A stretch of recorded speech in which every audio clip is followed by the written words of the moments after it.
ഞാൻ Danish T S, Pandikkad government higher secondary സ്കൂളിലെ അധ്യാപകനാണ്.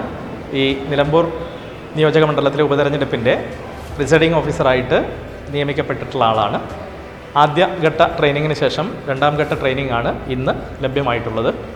ഈ രണ്ട് ട്രെയിനിങ്ങിലുമായിട്ട് നമുക്ക് മനസ്സിലാക്കാൻ പറ്റിയിട്ടുള്ള ഒരു കാര്യം, നമ്മൾ ഈ EVM മെഷീൻ അതുപോലെ തന്നെ VVPAT മെഷീൻ ഇത് രണ്ടും വളരെ കൃത്യമായ രീതിയിൽ പ്രവർത്തിക്കുന്നുണ്ട് എന്നുള്ളത് തന്നെയാണ്. ആദ്യഘട്ടത്തിൽ 100ഓളം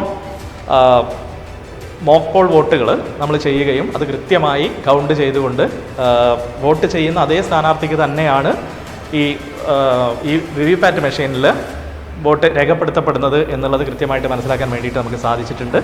അതുപോലെ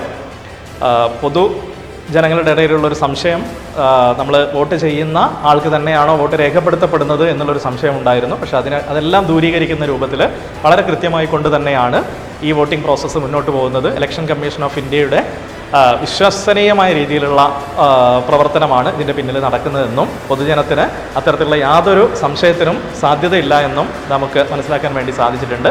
അപ്പോൾ അതുകൊണ്ട് തന്നെ ഭാരതത്തിൻ്റെ ഈ ഇലക്ഷൻ കമ്മീഷൻ എല്ലാ പഴുതുകളും അടച്ചിട്ടുള്ള രീതിയിൽ തന്നെയാണ് ഇലക്ഷൻ പ്രോസസ്സിനെ മുന്നോട്ട് കൊണ്ടുപോകുന്നത് എന്ന് സാക്ഷ്യപ്പെടുത്തുകയാണ്.